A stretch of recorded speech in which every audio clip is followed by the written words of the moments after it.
Welcome back to Classic Stories and Fairy Tales. I'm your host and narrator, Jerry Coble, and we continue in the book Just So Stories by Rudyard Kipling. And today's story is titled The Sing-Song of Old Man Kangaroo. Not always was the kangaroo as now we do behold him, but a different animal with 4 short legs. He was gray and he was woolly, and his pride was inordinate.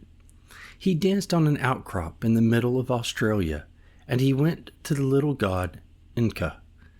He went to Inca at 6 before breakfast, saying, "Make me different from all the other animals by 5 this afternoon."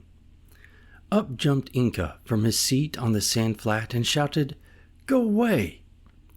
He was gray and he was woolly, and his pride was inordinate.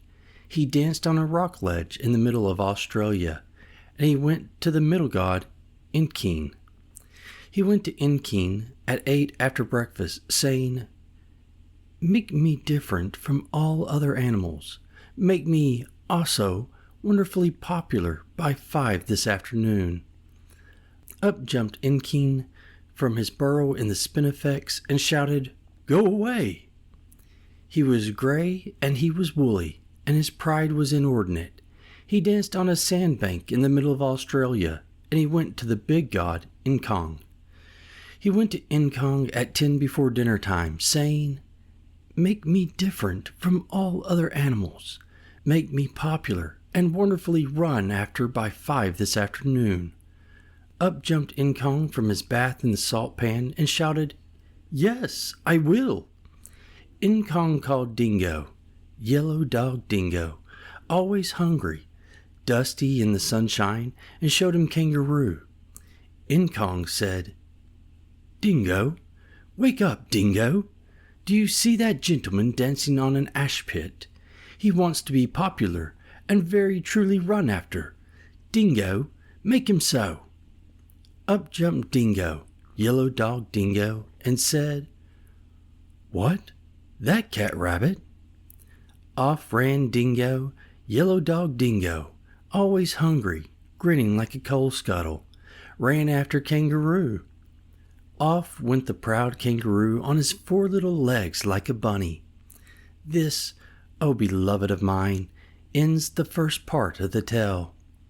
He ran through the desert, he ran through the mountains, he ran through the salt pans, he ran through the reed beds, he ran through the blue gums, he ran through the spinifex.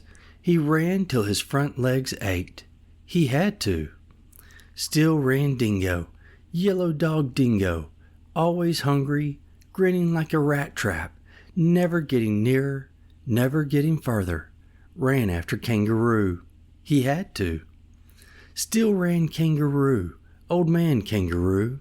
He ran through the ti trees, he ran through the mulga, he ran through the long grass, he ran through the short grass.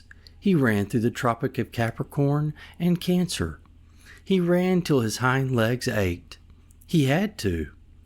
Still ran Dingo, yellow dog Dingo, hungrier and hungrier, grinning like a horse collar, never getting nearer, never getting farther, and they came to the Wagong River. Now, there wasn't any bridge, and there wasn't any ferry boat, and Kangaroo didn't know how to get over, so he stood on his legs and hopped. He had to. He hopped through the flinders. He hopped through the cinders. He hopped through the desert in the middle of Australia. He hopped like a kangaroo. First he hopped 1 yard. Then he hopped 3 yards. Then he hopped 5 yards. His legs growing stronger. His legs growing longer.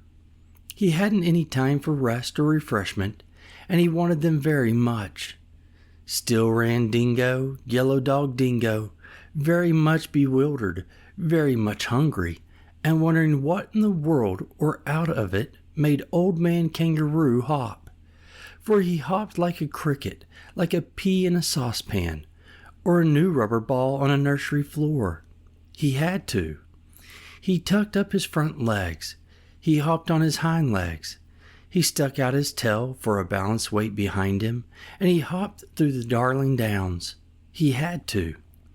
Still ran Dingo, Tired dog Dingo, hungrier and hungrier, very much bewildered, and wondering when in the world or out of it would Old Man Kangaroo stop. Then came Nakong from his bath in the salt pans and said, "It's 5 o'clock." Down sat Dingo, poor dog Dingo, always hungry, dusky in the sunshine, hung out his tongue and howled. Down sat Kangaroo, Old Man Kangaroo, stuck out his tail like a milking stool behind him, and said, "Thank goodness that's finished." Then said Nkong, who is always a gentleman, "Why aren't you grateful to Yellow Dog Dingo? Why don't you thank him for all he has done for you?" Then said Kangaroo, tired old Kangaroo, "He's chased me out of the homes of my childhood. He's chased me out of my regular meal times. He's altered my shape so I'll never get it back, and he's played Old Scratch with my legs." Then said Nkong, "Perhaps I'm mistaken, but didn't you ask me to make you different from all other animals, as well as to make you very truly sought after? And now it's 5 o'clock." "Yes," said Kangaroo, "I wish that I hadn't. I thought you would do it by charms and incantations, but this is a practical joke." "Joke?" said Nkong from his bath in the blue gums. "Say that again and I'll whistle up Dingo and run your hind legs off." "No," said Kangaroo. "I must apologize. Legs are legs, and you needn't alter 'em so far as I'm concerned. I only meant to explain to your lordliness that I've had nothing to eat since morning, and I'm very empty indeed." "Yes," said Dingo, Yellow Dog Dingo, "I am just in the same situation. I've made him different from all other animals, but what may I have for my tea?" Then said Nkong from his bath in the salt pan, "Come and ask me about it tomorrow, because I'm going to wash."